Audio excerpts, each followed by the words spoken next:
I'm gonna keep making these videos. The reason why these some of these politicians and these higher ups get pissed off with disabled veterans with high ratings, and then you got some of these people that never served in the military.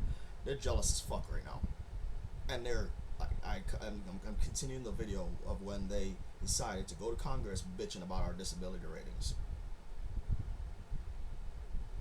Once again, I have been a disabled veteran for 20 years. They ain't shit these motherfuckers can do to me. Nothing. I can talk about this until I'm blue in the face. What are you gonna do? 20-year.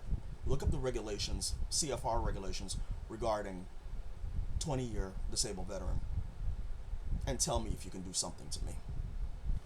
Now, that being said,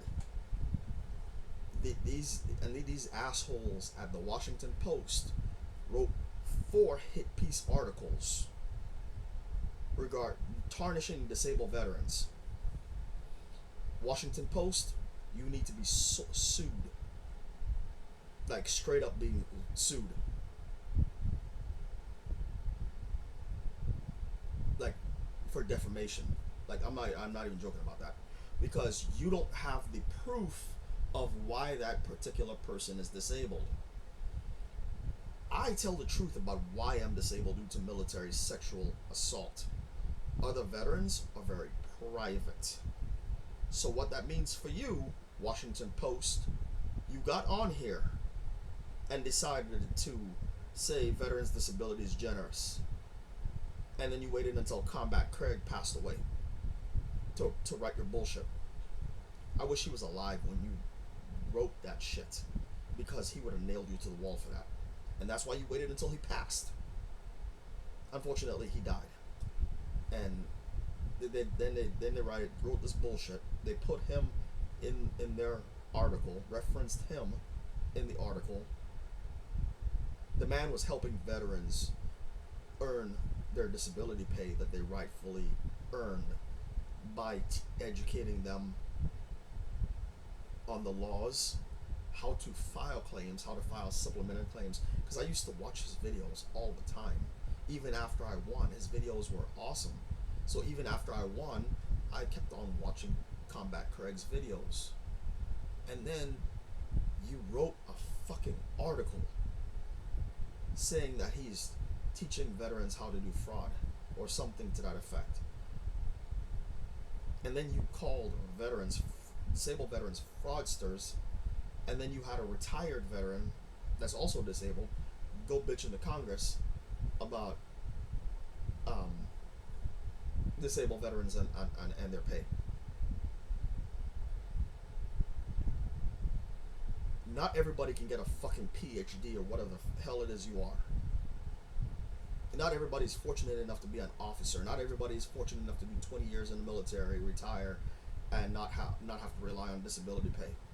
People have gotten injured in service and did way less than 20 years.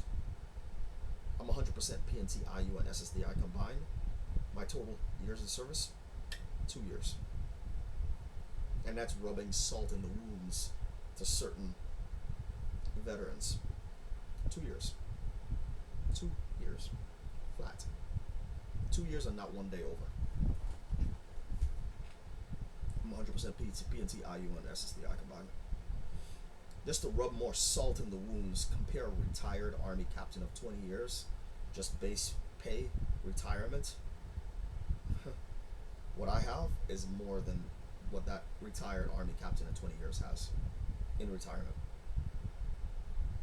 provided that person does not have disability.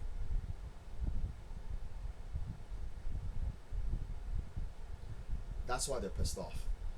Well, we got injured in service, you came after me, you put your hands where it didn't belong, and you're lucky that I walked away from the person that did it, because I could have done a lot worse, and I could have called it self-defense. So I decided to spare him, walk away from him, try to report it, and you rewarded me with tossing me out with a personality disorder. That shit backfired so colossally. Let me tell you what your personality disorder did. Nothing. By the time the BVA judge got a hold of my disability claim and appeals, he turned your personality disorder or adjustment disorder into PTSD with depression. That's 20 years ago. And then gave me my 100% PNT IU and I got my SSDI separately. I actually got my SSDI before the 100% PNT IU.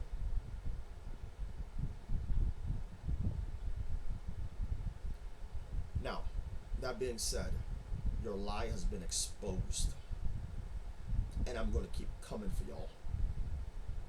Washington Post, United States Army, and all of y'all that are bitching and constantly bitching about our benefits. I'm going to constantly make videos about you. And then I'm going to call you by name. Literally, if you try to sue me, there's nothing to take. The house is in my wife's name. I don't have a car anymore. I sold it. I don't have tangible assets. You could not sue me for anything because I technically own nothing. So I literally am completely free, and the not owning any tangible assets was done quite purposefully to make myself much more invincible. I cannot be sued. There's nothing to sue for. I'm a simple man. I live as cheap as possible and simple. So every time you violate veterans' rights and I find out about it, I'm going to use my platforms and I'm going to call you by name and I am going to expose the filth that you are. I'm out of here.